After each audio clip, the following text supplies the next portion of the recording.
16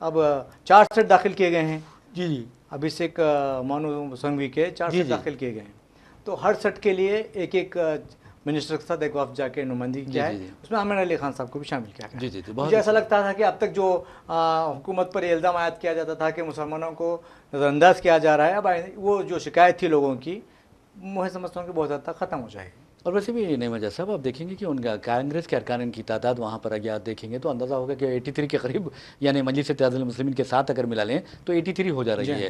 تو بآسانی کامیاب ہو سکتے ہیں یہ. بالکل. دیکھو میں سمجھتا ہوں کہ مجھے ایسا نہیں لگتا کہ لاسٹ ڈیٹ کب ہے. لاسٹ ڈیٹ آپ کو 27 اگست کی آخری تاریخ ہے. وہ پرچہ وڈرا کرنے کی 21 اگست ہے. 21 اگست آج 19 سے 21 اگست لاسٹ تاریخ پرچے نامزدگی داخل کرنے کی ہے. تو اگر 21 اگست تک کوئی نہیں کرے گا، مجھے جہاں تک اندازہ ہے کسی بھی جماعت تجربہ بھی ہے. ہاں کسی بھی جماعت سے نہیں، کیونکہ کسی بھی جماعت کے پاس اتنی تعداد نہیں ہے. جی جی. تو لہٰذا مقابلہ کر کے ہارنا مناسب نہیں سمجھتی.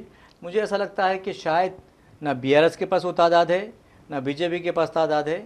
لہذا مجھے ایسا لگتا ہے کہ ابھیشیک منو سنگھوی بلا مقابلہ راجیہ سبھا کے لیے یہاں سے منتخب ہوں گے. اور ایک بات آپ نے دیکھا ہوگا، جس وقت ریٹرننگ آفیسر ہے اپیندر ریڈی، ان کے پاس جب یہ گئے ڈیلیگیشن گیا کانگریس کا، تو ایسا لگ رہا تھا کہ بہت بڑا زیادہ جوش و خروش میں پایا جاتا ہے. جی دیکھیے، اور ایک بات بتا، باڈی لینگویج لوگوں کی. جی دیکھیے، تلنگانہ میں 10 سال کے بعد کانگریس کی حکومت آئی ہے. جی جی. اور یہ میں سمجھتا ہوں کہ 8 مہینے میں راجیہ سبھا کی کانگریس کو ملنے والی تلنگانہ سے تیسری نشست ہے. جی جی. تو جوش و خروش تو رہے گا کیسے بھی. بالکل. تو بہرحال ناظرین، ہم آپ کو لے چلتے ہیں مغربی بنگال. مغربی بنگال میں کیا ہوا ہے آپ نے دیکھا، نہیں ہونا چاہیے، کسی بھی معاشرے میں نہیں ہونا چاہیے. ایک ٹرینی ڈاکٹر کا ریپ کیا گیا، اس کا قتل کیا گیا، اور ایسا لگ رہا ہے کہ مغربی بنگال میں ہی یہ واقعہ پیش آیا ہے. ہندوستان میں ریپ کا کوئی واقعہ پیش نہیں آتا. اگر حالانکہ آپ کو بتا دوں کہ ہندوستان میں یوں میاں کم از کم بتا رہا ہوں میں، ایک احتیاط کے ساتھ، وہ بھی حکومت کے اعداد و شمار کے حساب سے 2022 میں جو اعداد و شمار آئے ہیں اس کے مطابق ہندوستان میں ہر روز 90 ریپ کیسز کے یعنی پیش آتے ہیں، جس میں کم از کم 10 دلت خواتین یا بیٹیاں ہوتی ہیں، ان کا ریپ کیا جاتا ہے. لیکن اب BJP نے ممتا بنرجی کو ممتا دا ڈسٹرائر، یعنی تباہ کرنے والی عورت قرار دیا ہے. اور آپ کو یہ بتا دوں کہ کہا ہے کہ ان کا استعفیٰ دیا جائے، ان سے استعفیٰ کا مطالبہ کر دیا ہے.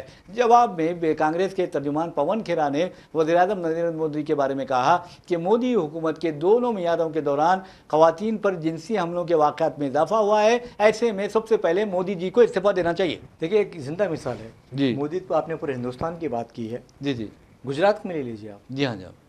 آپ نے کل ہم نے بات کیا ہے کہ بلقیس بانو کی ہم نے بات کی ہے کہ کس طرح اس کے ساتھ، اس کے خاندان کے ساتھ ظلم زیادتی کی گئی اور اس کے قاتلوں کو کس طرح چھوڑا گیا. وہ بھی سپریم کورٹ کو یہ بتایا گیا کہ مرکزی حکومت کی منظوری کے بعد انہیں رہا کیا گیا ہے. تو آپ سوچئے کہ ایک مغربی بنگال کا جو واقعہ ہے، ہم گزشتہ 4 دن سے 5 دن سے اس کی روزانہ بات کر رہے ہیں، اس کی روزانہ مذمت کر رہے ہیں، آج بھی مذمت کرتے ہیں. بالکل. لیکن ایک صرف اور صرف سیاسی مقصد کے تحت مسئلہ نہ اٹھایا جائے، بلکہ سیاست سے بلاتار ہو کے ملک کے دیگر ریاستوں میں بھی جو کیسز پیش آ رہے ہیں اس پر بھی اگر حکومت کی جانب سے یا سیاسی جماعتوں کی جانب سے یا BJP کی جانب سے توجہ دی جاتی تو میں سمجھتا ہوں کہ ایسے واقعات کو روک تھام میں بڑی مدد ملے گی.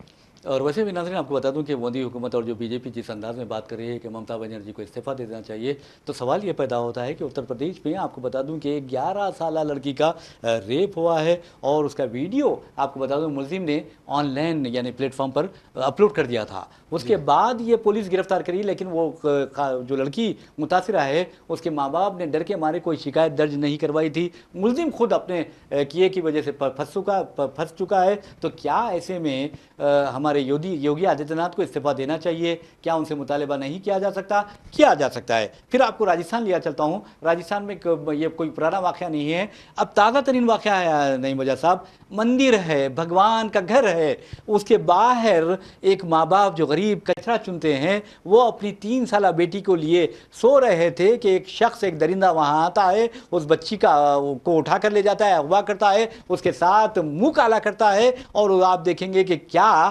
راجستھان کے جو چیف منسٹر ہیں شری بھجن لال شرما، ان سے بھی استعفیٰ مانگنا چاہیے. دیکھیے، حیوانیت کی تو کوئی لمٹ نہیں ہوتی. کتنی افسوس کی بات ہے. جی جی. تو ایسے لوگوں کو سخت سے سخت جب تک سزا نہیں دی جاتی، کھلے عام سزا نہیں دی جاتی. آج میں بھی کہہ رہا ہوں،